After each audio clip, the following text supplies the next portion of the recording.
할렐루야. 5월 13일 아침 우리에게 주신 하나님의 말씀은 민수기 31장 1절에서 12절 말씀입니다. 여호와께서 모세에게 말씀하여 이르시되 이스라엘 자손의 원수를 미디안에게 갚으라. 그 후에 네가 내 조상에게로 돌아가리라.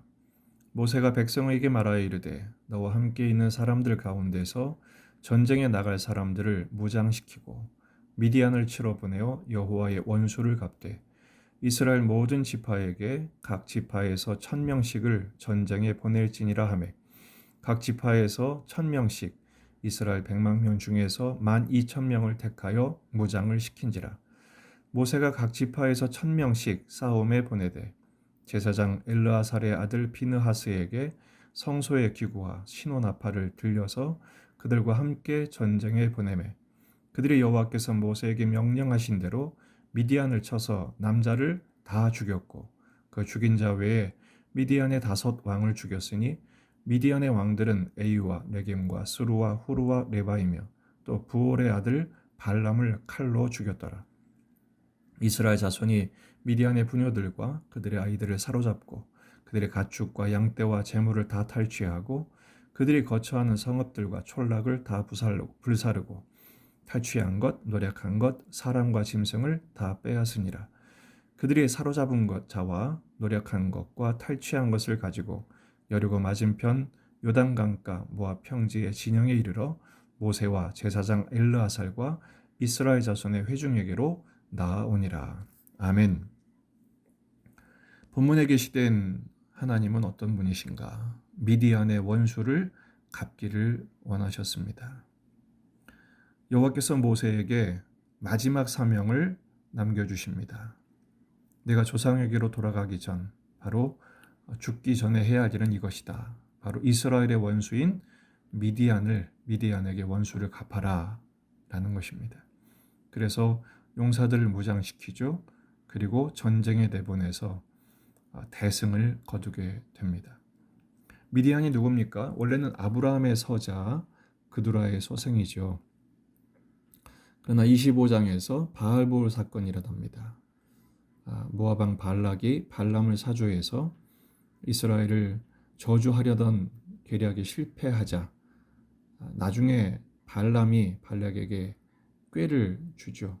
바로 이스라엘로 하여금 미인계를 써서 가능케 하고 우상을 숭배케 한 것입니다. 그때 바로 시므온 족속의 족장인 시므리가 미디안 여인 고스비와 음행할 때 비느하스가 그들을 창으로 찔러서 죽임으로 연병이 끝나는 사건이 있었습니다. 그때 하나님께서 민수기 25장 17절 18절에서 이렇게 말씀하셨습니다.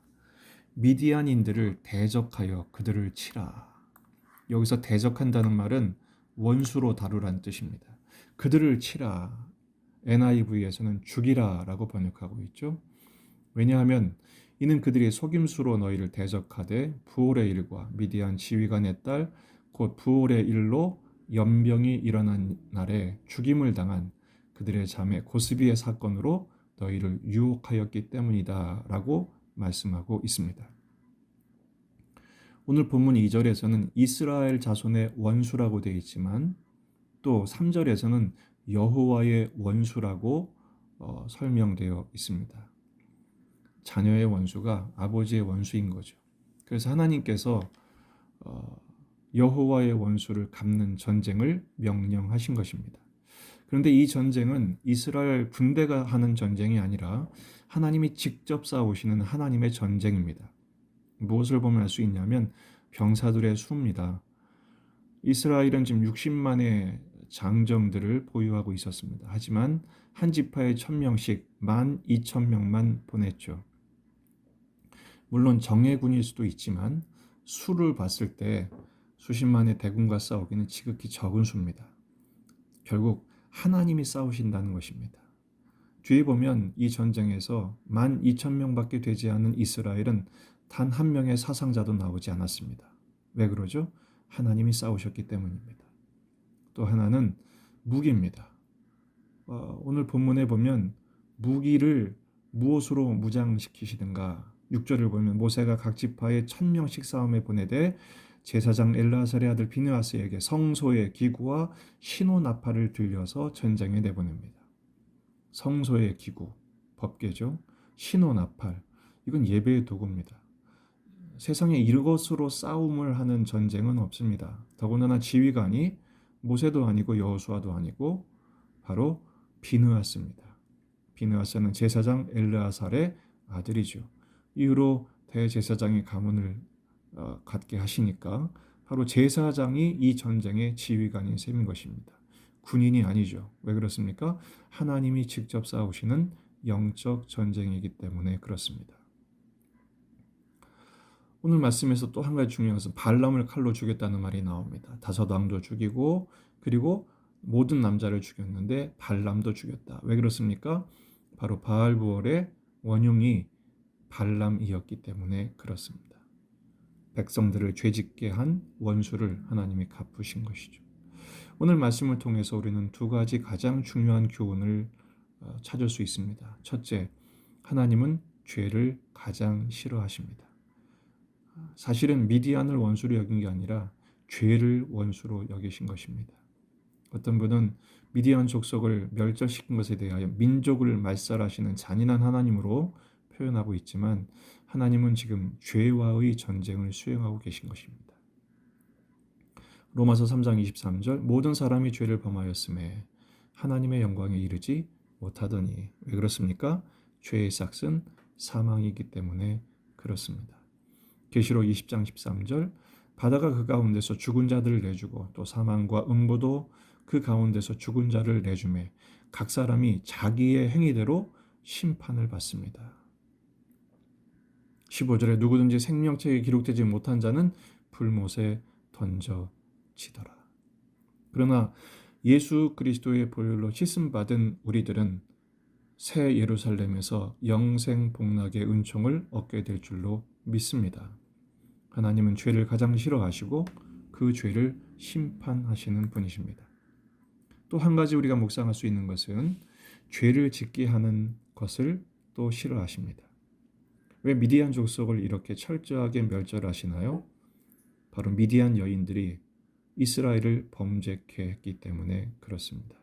죄 지은 이스라엘도 연병으로 심판하셨지만 죄 짓게 한 미디안도 가만두지 않으신 것이죠. 여기서 우리는 교회를 대적하는 이들에게 공의를 집행하시는 하나님을 발견하게 됩니다. 자녀들의 원수, 이들에게 원수를 갚아주시는 하나님 아버지이시죠.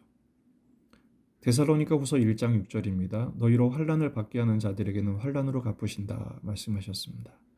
디모데후서 4장 14절 구리 세공업자 알렉산더가 내게 해를 많이 폈음에 주께서 그 행한 대로 그에게 갚으시리니. 교회를 공격하고 성도들에게 해를 입히는 자들을 하나님은 가만두지 않으십니다. 남자들을 다 죽였다고 그랬습니다. 다섯 왕도 다 죽였다고 했습니다. 조금의 자비도 없으시죠. 왜 그렇습니까?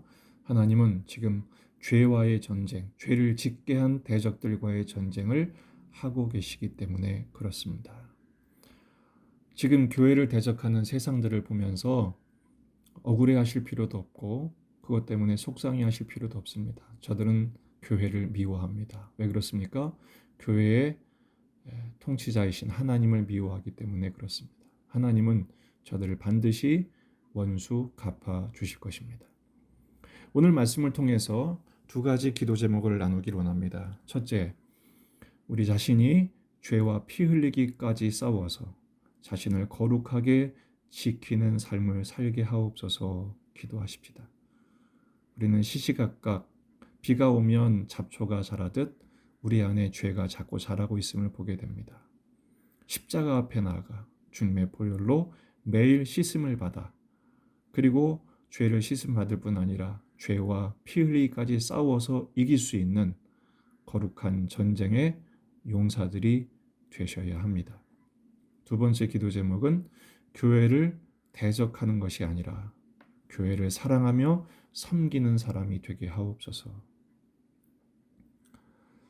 에베소서 5장 25절입니다. 남편들아 아내 사랑하기를 그리스도께서 교회를 사랑하시고 그 교회를 위하여 자신을 주심같이 하라.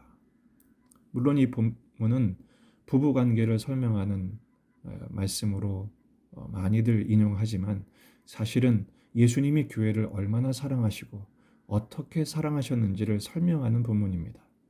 그리스도께서 교회를 사랑하십니다. 그 교회를 위해 자신을 주심같이 사랑하셨습니다. 그렇습니다. 우리도 주님의 몸된 교회를 그렇게 사랑해야 합니다. 자신을 내어드리기까지 사랑해야 합니다. 교회 건물을 사랑하라는 것이 아니라 교회 공동체와 교회 성도들을 사랑하는 것입니다. 교회 목회자들을 사랑하는 것입니다. 어떤 분들은 교회를 사랑하는 방향이 조금 다른 분들이 계십니다. 자꾸 교회에 흠을 잡고 티를 잡아내고 문제를 제기하는 분들이 계십니다. 물론 사랑하기 때문에 한다는 것을 압니다. 하지만 진정한 사랑의 방향은 그 문제가 발견되면 기도해 주는 것이죠. 그리고 남을 지적하기 전에 자기가 먼저 솔선수범하는 것입니다. 덮어주고 사랑하고 용납하고 섬기는 것. 찬송 중에 이런 찬송이 있죠. 내 주의 나라와 주 계신 성전과 피 흘려 사신 교회를 늘 사랑합니다. 그렇습니다. 우리 예중 가족들은 예수 중앙교회를 사랑하는 가족들인 줄로 믿습니다. 서로를 사랑하십시다. 그리고 목회자를 사랑해 주시고 기도해 주시고 물론 목회자도 여러분을 위해서 목숨 걸고 기도하고 또 서로를 위해서 그렇게 사랑할 때 하나님께서 이 어려운 때 우리 교회를 든든한 교회 공동체로 거룩한 믿음의 공동체로 세워 나가실 것입니다. 오늘 하루 종일 죄와의 전쟁을 잘 감당하십시다. 주님이 영적인 모체로 삼게 하신 교회를 사랑하며 교회를 위해서 기도하십시다. 가정이 건강하면 가족들이 행복해지듯이 교회가 건강하면 성도들이 행복해집니다. 우리 교회가 그런 복된 교회가 되도록 기도해 주십시오. 그리고 세상의 공격 앞에서 주눅들지도 마시고 흥분하지도 마시고 당연한 현상입니다. 아버지께 맡겨드리며 아버지께서 해결해 주시도록 의탁하십시다. 오늘 하루의 삶의 모든 여정과 일정 위에 하나님의 크신 은총이 그리고 깊으신 은혜가 그리고 지혜가 있기를 주의 이름으로 축복합니다.